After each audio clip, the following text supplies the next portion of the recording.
নমস্কার। আজ আমাদের খুব দুঃখের দিন। কাল রাতে 10:10 আমরা প্রবাদ প্রতিম প্রফেসর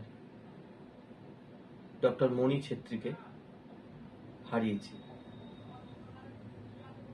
উনি 15 দিন আগে বাথরুমে অসাবধানে পড়ে গিয়েছিলেন। মণিপালে ভর্তিও ছিলেন 4 দিন। ওনার বালিগঞ্জ বাড়িতে উনি কাল রাত্রিরে আমাদের ছেড়ে চলে গেছে।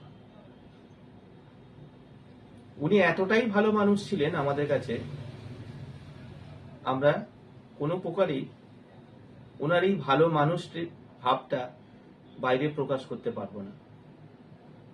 সেটা আমাদের অন্তরের স্মৃতিকোণাতেই থাকবে। 1920 সালে দার্জিলিং এ তিস্তা উপত্যকায় ওনার জন্ম হয়েছিল 23শে মে। ওখানে প্রাইমারি স্কুলে পড়াশোনা করেন। 1936 সালে ওখান থেকে ম্যাট্রিক পাস করেন। তারপর উচ্চশিক্ষার জন্য চলে আসেন কলকাতায়। 1944 সালে কলকাতা থেকে উনি MBBS কমপ্লিট করলেন। 1949 সালে কলকাতা থেকে MD কমপ্লিট করলেন। তারপরে ওনার মন হলো চিকিৎসা বিজ্ঞানে আরো কিছু ওনাকে জানতে হবে। উনি চলে গেলেন লন্ডনে। লন্ডনে দীর্ঘদিন থাকার পর 1955 সালে ওনাকে লন্ডন থেকে MRCP দেয়া হলো। উনি এই MRCP পেয়েও কিন্তু মন ওনার এখনো চায় চিকিৎসা বিজ্ঞান সম্পর্কে জানতে, কার্ডিওলজি বিভাগ সম্পর্কে জানতে। উনি আবার চলে গেলেন আমেরিকায়। আমেরিকায় কার্ডিওলজি বিভাগ থেকে ফেলোশিপ দেয়া হলো ওনাকে 1969 সালে। উনি আবার চলে এলেন ভারতবর্ষে। ভারতবর্ষের কার্ডিওলজির যে মূল একাডেমি, সেখান থেকে 1972 সালে ফেলোশিপ পেলেন।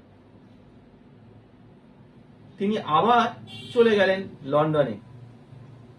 লন্ডনে গিয়ে 1973 সালে তিনি আবার লন্ডন কার্ডিওলজি বিভাগ থেকে ফেলোশিপ নিলেন।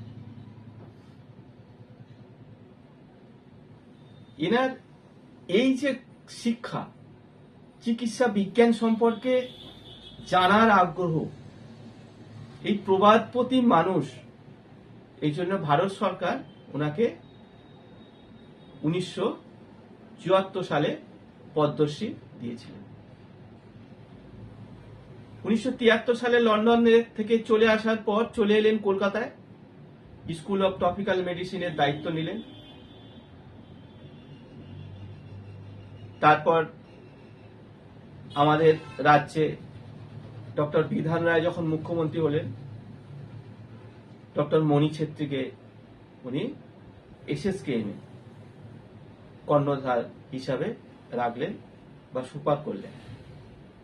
উনি যেই SSKM এর সুপার হলেন, তখন SSKM এর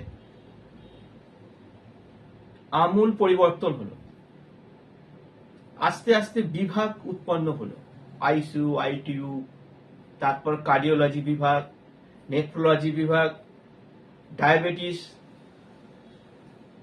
তারপর রিউমাটয়েড আর্থ্রাইটিস বিভাগ, এই বিভাগগুলো তৈরি করলেন। আজকে যে আপনারা টোটাল পরিকাঠামো দেখছেন SSKM এর, এই টোটাল পরিকাঠামোটাই সাজিয়েছিলেন ডক্টর মণি কুমার ছেত্রী। ওনার অবদান আমরা কোনোদিনই ভুলতে পারবো না, আর কোনোদিন ভোলার নয়। ভারতবর্ষ ওনাকে পেয়ে অতি গর্বিত। নমস্কার।